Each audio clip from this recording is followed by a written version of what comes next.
जायके की बदौलत मशहूर मूंगफली को तलागंग, चकवाल और पिंडी घेप के काश्तकार कई दिहाइयों से अव्वलियत देते रहे हैं, लेकिन अब पॉलिसी साजों की मेहरबानी से इंडियन मूंगफली की दरामद ने काश्तकारों के चेहरे बेरौनक कर दिए हैं और वो अपनी फसल सस्ते दामों बेचने पर मजबूर हैं। वक्त न्यूज से गुफ्तगू में उनका कहना था कि मफाद परस्त अनासिर जाती फायदे के लिए इंडियन मूंगफली दरामद करके मंडियों में फेंक देते हैं, जिससे न सिर्फ कीमतें गिर जाती हैं बल्कि लागत भी वसूल नहीं हो पाती। तलागंग के अंदर, जिला चकवाल के अंदर जो सबसे हमारा मेन और मेजर रकबा है, इसके अंदर बहुत ज़्यादा मूंगफली की काश्त होती है और वो काश्त हमारी मुल्क की ज़रूरत के मुताबिक पूरी है। उसके बावजूद जो कराची वाले या इंडिया की मूंगफली मंगवा रहे हैं, उसके अंदर एक बरूचड है, उसको जो है वायरस कहते हैं। इंडिया की मूंगफली पाकिस्तान दरामद कर रहा है, इसकी वजह से हमारी मुकामी फसल मुतासर हो रही है, जिससे हमारे ज़िम्मेदार परेशान हैं, काश्तकार परेशान हैं।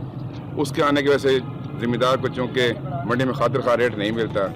उनका कहना था कि हुकूमत ने भारतीय मूंगफली की दरामद पर पाबंदी न लगाई तो गरीब काश्तकार फाकों पर मजबूर हो जाएंगे। काश्तकारों ने कहा कि इंडियन मूंगफली के साथ ही इस फसल के लिए खतरनाक वायरस भी पाकिस्तान पहुंच चुका है, जो न सिर्फ मूंगफली की फसल को मुतासिर करता है बल्कि स्टॉक की गई मूंगफली को भी खराब कर देता है। उन्होंने मुतालबा किया कि इंडियन मूंगफली की दरामद पर पाबंदी आयद की जाए।